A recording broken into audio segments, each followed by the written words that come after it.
Hello hi friends, मैं आपका दोस्त सुरेंद्र तोमर। और आज हम जो वीडियो चालू करने वाले हैं ये पूरे टावर की वीडियो होंगी और इसमें पार्ट 1, पार्ट 2, पार्ट 3 करके या 4 पे ख़त्म हो। तो हम पूरा ही स्टार्टिंग से लेके जहाँ से टीएफ से लेके और लास्ट तक जो भी टावर की जानकारी होगी वो हम आपको देंगे और समझाने का पूरा प्रयास करेंगे। जो भी नए लड़के हैं उनके लिए भी काफ़ी हेल्पफुल वीडियो रहेगी और जो वर्क कर रहे हैं उनके लिए भी काफ़ी हेल्पफुल वीडियो रहेगी ये। तो देखिए, अगर आपने मेरा चैनल सब्सक्राइब नहीं किया तो सब्सक्राइब करें, बेल आइकन को प्रेस करें जिससे कि मेरी हर वीडियो आप तक पहुंच सके।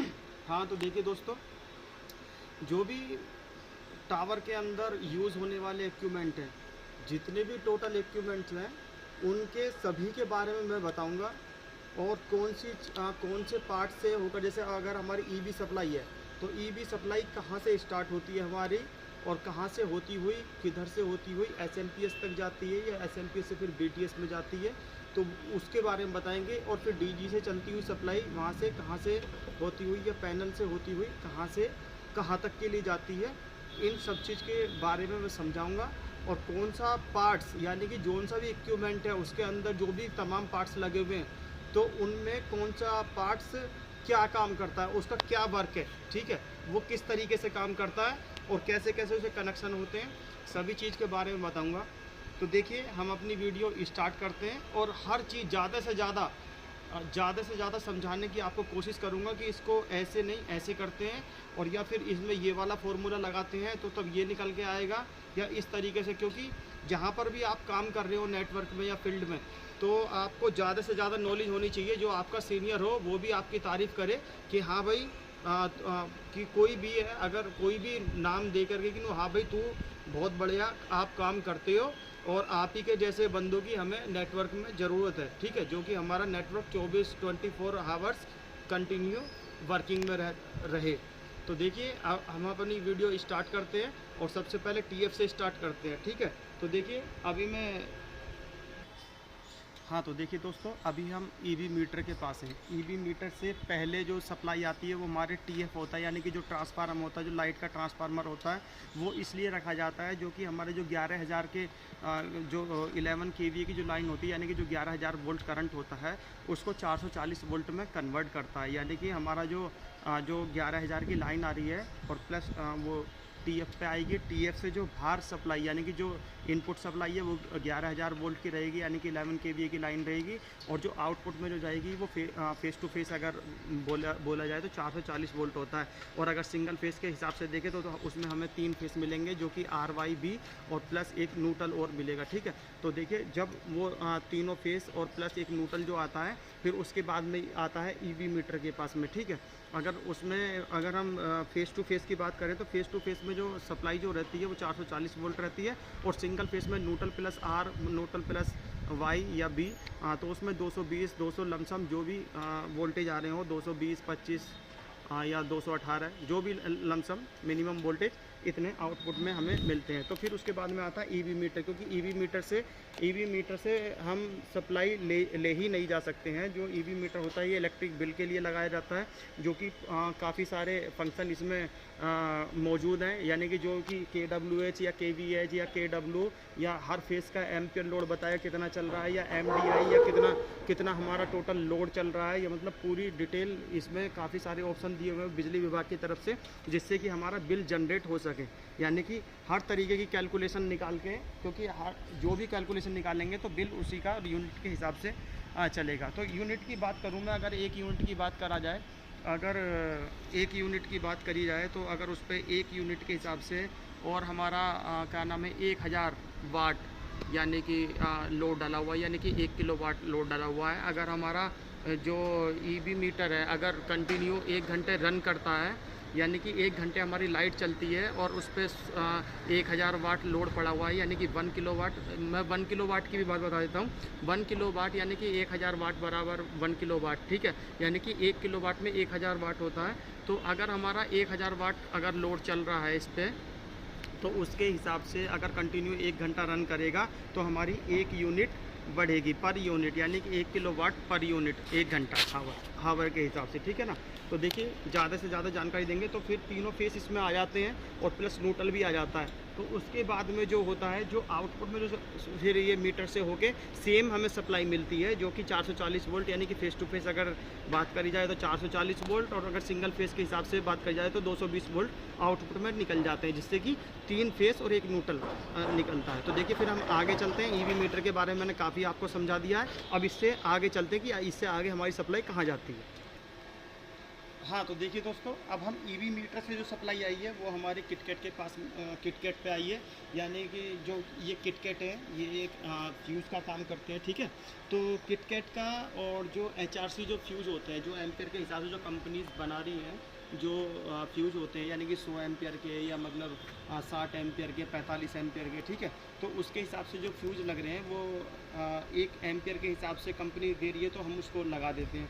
एक ही किटकैट के हिसाब किटकैट लगा देते हैं, जो किटकैट में भाई की फ्यूज़ वायर लगा लो और इनको कनेक्ट कर लेना। तो फ्यूज़ वायर का देखना किस तरीके से हमें ये देखना, फ्यूज़ वायर तो एक गेज के हिसाब से दुकानों पर मिलता है कि कितने गेज का कितने एम्पियर पे काम करता है, ठीक है। तो जैसे कि जितना कम गेज होता चला जाएगा उतना ही फ्यूज़ वायर मोटा होता चला जाएगा, प्लस एम्पियर उसके बढ़ते चले जाएंगे कि इस फ्यूज़ पे इतने गेज का फ्यूज़ लगना है। यानी कि जैसे कि मैं बता दूं कि यानी कि 30 एम्पियर अगर एक फेस पे अगर 30 एम्पियर लोड है तो उसमें क्या है 12 गेज का वायर लगेगा, यानी कि फ्यूज़ वायर 12 गेज का लगेगा। प्लस अगर हमारी कंपनी हमें प्रोवाइड कर रही है जो एम्पेयर के हिसाब से जो एचआरसी फ्यूज रहते हैं, ठीक है, यानी कि हाई रुप्टोरिंग कैपेसिटी, यानी कि वो भी लोड के हिसाब से लगते हैं। अब ये काम क्या करते हैं, ये क्यों लगाए जाते हैं, अब इस पर बात कर लेते हैं। अब ये जो किटकैट जो लगाए जाते हैं अंदर, यानी कि हमारे इससे बाद में, यानी कि जो भी इक्विपमेंट जो रन कर रहे हैं, यानी कि जो स्टार्ट है, यानी कि जो चल रहे हैं, तो वो अगर वहाँ पे कोई शॉर्ट सर्किट होता है, अगर शॉर्ट सर्किट होता है तो उस पे शॉर्ट सर्किट होने पर ही ये फ्यूज़ सर्किट को ब्रेक कर देंगे, यानी कि उड़ जाएंगे या डिस्कनेक्ट हो जाएंगे, ठीक है।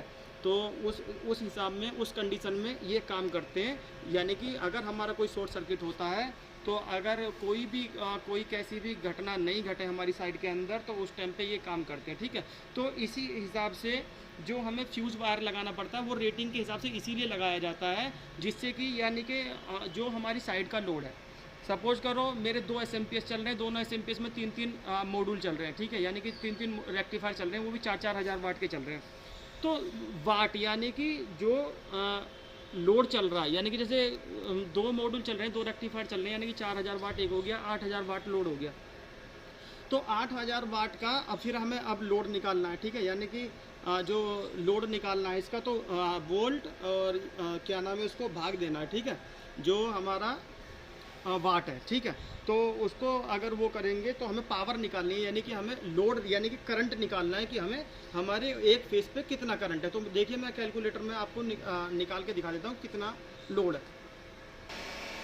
हाँ, तो देखिए दोस्तों, अब मैं कैलकुलेटर में आपको निकाल के दिखाता हूँ। यानी कि मेरे एक फेस पे दो रेक्टिफायर चल रहे हैं, यानी कि वो हो गया 4-4 हज़ार वाट के 2 मॉड्यूल हैं, तो 8000 वाट लोड हो जाता है, ठीक है। 8000 वाट प्लस हमारे वोल्टेज, यानी कि न्यूट्रल फेस में हमारे उसके कितने वोल्टेज आ रहे हैं, यानी कि मान लो यानी कि 220 वोल्टेज आ रहे हैं, तो 220 से इसको भाग कर देंगे, यानी कि हमारा टोटल जो लोड हुआ, यानी कि करंट जो हुआ वो 36.36 यानी कि इतना हुआ, ठीक है।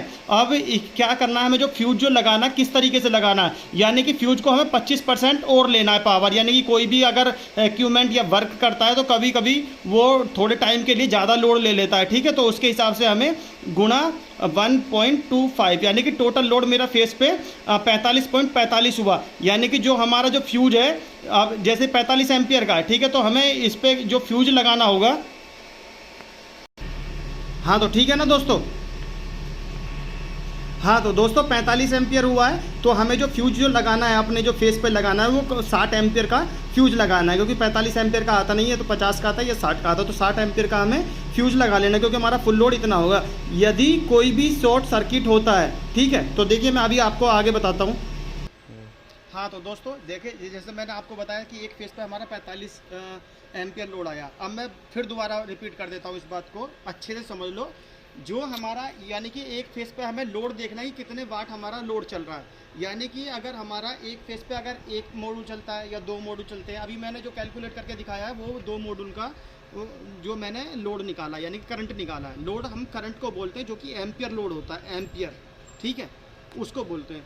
तो देखिए जो हमने अभी जो निकाला है वो हमने 2 मॉड्यूल का निकाला है। 2 मॉड्यूल का एक फेस के लिए लगाया है, क्योंकि तीनों फेस पे अगर मेरे 2-2 मॉड्यूल चल रहे हैं तो उसके हिसाब से एक फ्यूज एक जो हमें कितने रेटिंग का फ्यूज़ लगाना है यानी कितनी पावर का फ्यूज़ लगाना है हमें, तो हमें 60 एम्पियर का फ्यूज़ लगाना है। जब हमारा कोई शॉर्ट सर्किट होता है यानी कि अगर हमारी साइड में 45 एम्पियर लोड चल रहा है और बाय द वे कोई शॉर्ट सर्किट हो जाता है या न्यूट्रल फेस या कोई हमारा मॉड्यूल फॉल्टी होता है, जब हमारा कोई शॉर्ट सर्किट होता है तो वो एकदम लोड बढ़ जाता है एकदम, यानी कि 60, 70, 80, 90 कितना पहुँच रहा है उस समय फॉल्ट के समय कुछ पता नहीं चलता है। तो इसी कारण ही ये सर्किट को ब्रेक करता है, ठीक है। ब्रेक करने के बाद में हम हमारे सिस्टम को सभी को सेफ रखता है, ठीक है। तो इसी सेफ्टी की वजह से जो हमारे ज़्यादा कॉस्टली इक्विपमेंट ख़राब ना हो, इसी वजह से फ्यूज किटकैट या हमारे जो फ्यूज HRC फ्यूज यूज़ करते हैं यानी कि लगाए जाते हैं। इसीलिए लगाना भी अनिवार्य है क्योंकि सिस्टम की सेफ्टी को देखते हुए फ्यूज़ लगाने बहुत ज़रूरी है। तो देखिए ये वाला हमारा हो गया है फ्यूज के बारे में बता दिया। अब हम इससे आगे बढ़ते हैं कि हमारी यहाँ से सप्लाई कहाँ जाती है, तो ठीक है चलते हैं हम आगे। हाँ तो देखिए दोस्तों, अब जो बात आई है, अब वहाँ से फ्यूज किटकैट से सप्लाई कहाँ आती है। फ्यूज किटकैट से जो हमारा ये लगा हुआ PMU यानी कि पावर मैनेजमेंट यूनिट, इसी तरीके का फेस का PIU होता है, पावर इंटरफेस यूनिट। अलग अलग जो भी इन्होंने जनरेशन चेंज करी है इनकी, ठीक है, तो उसी के हिसाब से इन्होंने नाम चेंज कर दिए थोड़े थोड़े, जैसे कि PMU या PIU इस तरीके से। जैसे अभी IPMS आ गए तो उस तरीके से हर कोई मतलब उनके जनरेशन के हिसाब से चेंज कर देता है। जैसे IPMS में भी डेल्टा के में से IPMS है, SMCS है, तो उस तरीके से नाम चेंज कर देता है। तो वहाँ से किटकैट से जो सप्लाई आई है वो हमारी इसके अंदर आई है। इसके अंदर किस जगह पर आई है वो मैं बता देता हूँ, चलो आइए। तो देखिए इसके अंदर जो आई है इसमें 2 MCCB हैं। एक MCCB ये, ठीक है, लाइट वाली, और एक MCCB ये है जो DG वाली है, ठीक है, जो DG वाली MCCB है, और एक ये वाली है लाइट वाली MCCB। तो ये है 160 एम्पियर की MCCB है जो कि लिखा हुआ है इस पर, ठीक है। और तीनों फेस मेरे RYB, देखिए उस पर भी टैग लगा हुआ है। तो यहाँ पे आए तीनों फेस। अब यहाँ से इस पे आए, ठीक है। अब ये जो सप्लाई दे रही है आउटपुट में, अब ये क्या काम करती है अब इसके बारे में बात कर लेते हैं। इसका जो MCCB है, अगर इसकी फुल फॉर्म की बात करूं तो मोल्डेड केज सर्किट ब्रेकर, ठीक है। तो ये क्या काम करती है, ये जैसे हमारी MCB काम करती है यानी कि मिनीचर सर्किट ब्रेकर जो होता है यानी कि शॉर्ट सर्किट पे, और प्लस जो रेटिंग के हिसाब से लोड ज़्यादा जाएगा उसके हिसाब से ट्रिप करती है यानी कि सर्किट को ब्रेक कर देती है, ठीक है। तो MCCB का काम ये होता है, या तो कोई शॉर्ट सर्किट हो तब ट्रिप करेगी। अभी क्या है इसमें MCB और MCCB का अगर मैं कहूँ तो बात करूँ तो इसमें एक और ऑप्शन आ जाता है, जो ये रेड बटन दिख रहा है, रेड बटन, अगर हम इसको प्रेस करेंगे तो ये ऑटोमेटिक ही ये गिर जाएगी, ठीक है। तो और उसमें MCB में ये वाला ऑप्शन आता नहीं है।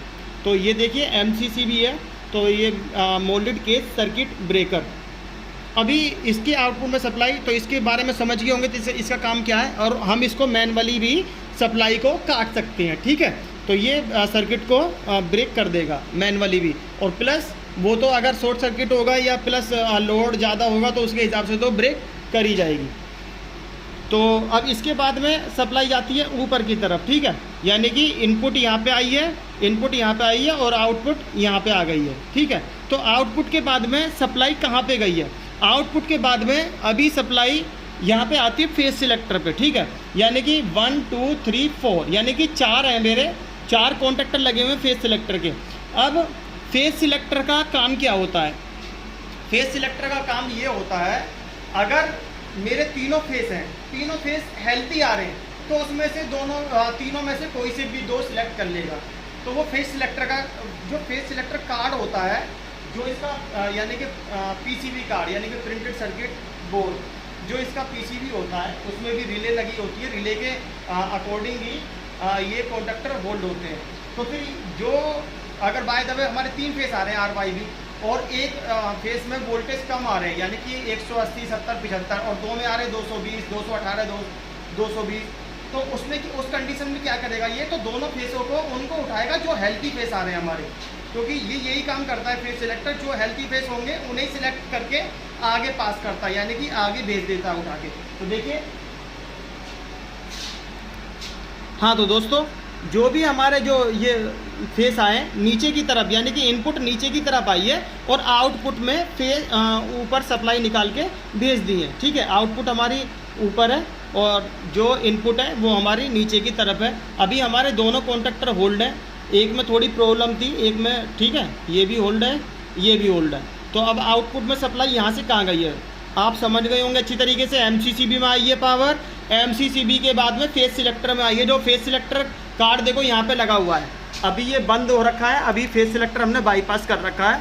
तो जब अगर ये कार्ड सही होगा या सही चलता है वर्किंग में, तो इसका यही काम होता है कि जो दो फेस होंगे हमारे हेल्थी, उनको उठा करके आगे पास कर देता है। यानी कि जो हेल्थी फेस होंगे वही कॉन्टैक्टर होल्ड होंगे, यानी कि अगर ये वाला हो, ये वाला फेस होगा, और अगर ये वाला होगा तो ये वाला, और ये वाला होगा तो ये वाला, यानी कि RYB के हिसाब से इंटरलॉकिंग के भी बटी हुई है, यानी कि इंटरलॉकिंग के हिसाब से भी बटे हुए कि अगर ये वाला हो गया मेरा तो ये वाला होगा, ठीक है, या अगर ये वाला होगा तो ये वाला भी हो सकता है। यानी कि जो हेल्थी फेस होंगे उन्हीं को ये उठाएगा और प्लस आउटपुट में सप्लाई पास कर देगा आगे के लिए।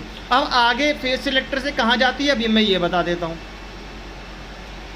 हाँ तो दोस्तों जब हमारा फेस सिलेक्टर सप्लाई आउटपुट में देगा तो हमारी सप्लाई यहाँ पे आएगी, दोनों फेस होगी, ठीक है। तो दोनों फेसों की जो सप्लाई आनी है यहाँ पे, इसके बाद में जो 63 एम्पियर की MCB जो लगी हुई है, डबल पोल की MCB है ये, ठीक है। और इसमें लूपिंग में स्ट्रिप लगी हुई है दोनों में, देखें ये लूपिंग हो रखी है क्योंकि एक MCB 63 एम्पियर की एक ही फेस पे काम करती है, ठीक है। तो अभी क्या है, जो यहाँ से जो सप्लाई गई है, यहाँ से सप्लाई गई है हमारी LCU में, यानी कि यहाँ पे इनपुट में आई है। ये सेफ्टी के पर्पज़ से ये भी लगाई है कि बाय द वे अगर कोई हमारा LCU शॉर्ट हो जाता है या कोई दिक्कत आ जाती है, शॉर्ट सर्किट हो जाता है, तो उसके हिसाब से ये दोनों ट्रिप कर जाए, ठीक है, यानी कि आगे की सप्लाई कट जाए और बाकी की फेस सिलेक्टर तक की हमारी चालू रहे, ठीक है।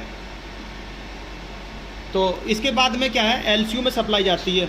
LCU क्या काम करता है हमारा, LCU अभी मैं खोल के दिखा देता हूँ मैं इसको। हाँ तो देखिए दोस्तों, हमारा जो LCU रखा हुआ है अंदर की तरफ, ठीक है। अब LCU का क्या काम होता है ये मैं बता देता हूँ, ठीक है।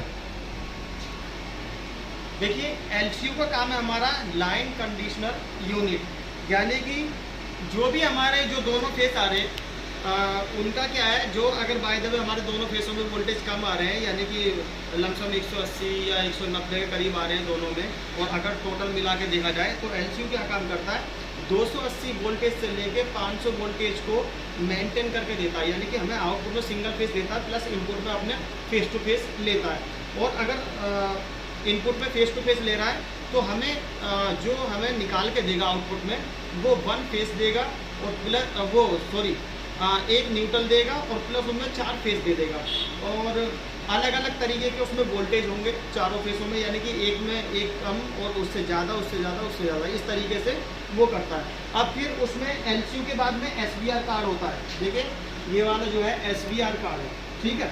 अब SBR कार्ड का क्या काम होता है, SBR कार्ड का काम क्या होता है, यानी कि SBR कार्ड का काम ये होता है, जो भी वो आउटपुट में 4 फेस दे रहा है, यानी कि उसका जो फेस होगा जिसमें अच्छे वोल्टेज होंगे, ना ज़्यादा कम होंगे ना ज़्यादा होंगे, तो उसको ही सिलेक्ट करेगा और प्लस हमें आउटपुट में हमें आगे बढ़ा के दे देगा, ठीक है। यानी कि SBR का काम ये है, जो भी हेल्थी वोल्टेज आए होंगे, मतलब जो भी मतलब मिनिमम वोल्टेज होंगे जो हमारे सिस्टम के लिए जो एक्चुअल में मतलब जो ज़रूरत रहती है, यानी कि 220 वोल्टेज की, तो वही बैलेंस उठाएगा, ना तो वो 190 वाला उठाएगा और ना ही 240 वाला उठाएगा, वो उठाएगा 220 वाला सिलेक्ट करेगा, ठीक है। जो कि HCR की मदद से और जो SBR कार्ड है उसकी मदद से वो फेस सिलेक्ट करता है। उसको ये पता चलता है कि इसमें कितने वोल्टेज और किसमें मिनिमम वोल्टेज है, और प्लस उसमें कुछ सेटिंग भी होती है जो कि इसमें सेट करी जाती है उसकी LCU की, हाई वोल्टेज या जो हाई वोल्टेज की होगी और जो लो वोल्टेज की होगी वो भी होगी, और सेटिंग के हिसाब से वो सिलेक्ट करेगा और अगर ज़्यादा वोल्टेज होगा तो कॉन्टैक्टर होल्ड नहीं होगा, और कम वोल्टेज होंगे तो भी होल्ड नहीं होगा, और SVR कार्ड फेल का अलार्म दे देगा। ठीक है, कंट्रोलर की मदद से, क्योंकि सब एक दूसरे से कनेक्ट रहते हैं। वो ये बताता है कितने वोल्टेज हैं, ज़्यादा है या कम है।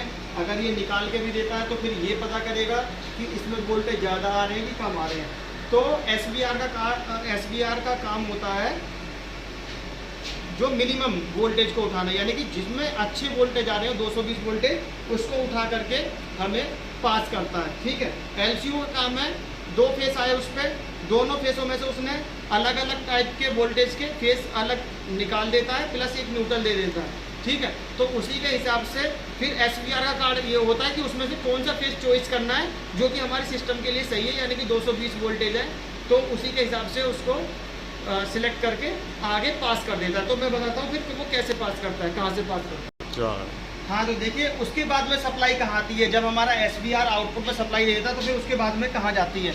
तो उसके बाद में हमारा एक सिलेक्टर स्विच लगा हुआ है जो कि जो SVR और प्लस SVR जो बाईपास, यानी कि अगर हमारी साइड SVR पे चल रही है, ठीक है, यानी कि SVR से यानी कि LCU पे चल रही है अगर हम हमारी साइड, यानी कि इसने SVR लिखा हुआ है।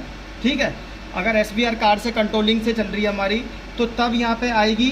बाय द वे अगर हमारे SVR में कोई प्रॉब्लम हो जाती है या कोई हमारे LCU में कोई दिक्कत आ जाती है, ठीक है, तो उसके बाद में हम इसको बाईपास कर देते हैं, यानी कि अभी 1 नंबर पे भी इसको 2 नंबर पे कर देंगे।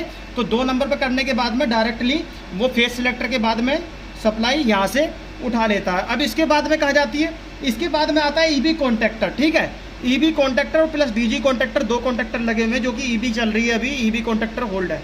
तो अब इसके बाद में सप्लाई जो है वो EB कॉन्टैक्टर पे चली जाती है। देखिए आपको वायर दिख भी रहे होंगे, सीधे EB कॉन्टैक्टर पे जा रहे हैं नीचे की तरफ इनपुट। ठीक है, अभी जब कॉन्टैक्टर पे सप्लाई आ जाएगी EB वाले पे, तो फिर आउटपुट में यहाँ पे आएगी सप्लाई, यानी कि इसके ऊपर सप्लाई आएगी आउटपुट में। अब देखिए DG कॉन्टैक्टर और EB कॉन्टैक्टर, इसमें इंटरलॉकिंग भी होती है, यानी कि दोनों सप्लाई कनेक्ट ना हो जाए। क्योंकि मैं आराम से समझाऊंगा, काफ़ी सारे अगर इनके जो बारीकी से समझाऊंगा तो काफ़ी बड़ी भी वीडियो बन जाएगी, और वैसे भी मैं इसको वीडियो को पार्ट में करने वाला हूँ। तो ये वाला जो EB कॉन्टैक्टर है, इसके बाद में यहाँ पे सप्लाई आएगी। उसके बाद में जो वायर जो गए हैं, यहाँ पे जो वायर गए हैं, जो यहाँ पे सप्लाई डिस्ट्रीब्यूट हो रही है, यानी कि जो भी हम यहाँ से सप्लाई जो डिस्ट्रीब्यूट हुई है, यानी कि हम यहाँ से किसी को भी दे सकते हैं, यानी कि अपने SMPs को भी दे सकते हैं, अपने सेल्टर की पावर पॉइंट को भी दे सकते हैं, और यहाँ पे अपने मतलब जो भी XYZ कहीं के लिए भी AC वगैरह के लिए जिस जहाँ से भी सप्लाई देनी है यहाँ से देनी है, यहाँ पे डिस्ट्रीब्यूट हो जाती है सप्लाई। ठीक है, तो कॉमन सप्लाई जो रहती है वो यहाँ पे आ जाती है कॉमन, दोनों DG और EB की दोनों कॉमन सप्लाई हो जाती है। प्लस न्यूट्रल हमारा डायरेक्टली यहाँ पे आ जाता है, जो LCU से जो न्यूट्रल आया है डायरेक्टली यहाँ पे आ जाता है वो भी। ठीक है, तो यहाँ पे न्यूट्रल आ गया और यहाँ पे अपना फेस आ गया, यानी कि हम यहाँ पे सप्लाई दे देंगे, न्यूट्रल हमारा है ही है, और प्लस न्यूट्रल हमारा ग्राउंड भी रहता है। ठीक है, ग्राउंड अर्थिंग काफ़ी सारी मैं समझा दूंगा। ठीक है, तो उसके बाद में अभी देखिए, हाँ तो देखिए दोस्तों, आज जो हमने वीडियो बनाई है वो लाइट की सप्लाई अपने PMU में डिस्ट्रीब्यूट तक मैंने समझा दिया है, मोटा समझाया है। और जो छोटे जो जैसे मैं बताऊं, जो कॉन्टैक्टर होते हैं हमारे, यानी कि जो कॉन्टैक्टर के कनेक्शन होते हैं, जो इलेक्ट्रिक इंटरलॉकिंग के अकॉर्डिंग जो कनेक्शन होते हैं, वो मैंने वीडियो बनाई हुई है। आप उस वीडियो के डायग्राम देख लीजिए या उसके कनेक्शन देख लीजिए, सेम उसके इसी तरीके से कनेक्शन होते हैं जिस तरीके से हमारे PIU में हुए हैं, यानी कि उसको ऑटोमेटिक चेंज ओवर भी बोल देते हैं। तो देखिए वीडियो मेरी काफ़ी बड़ी हो रखी है। अब हम आ गए हैं इस पार्ट का, अब हम इसको एंड कर देते हैं।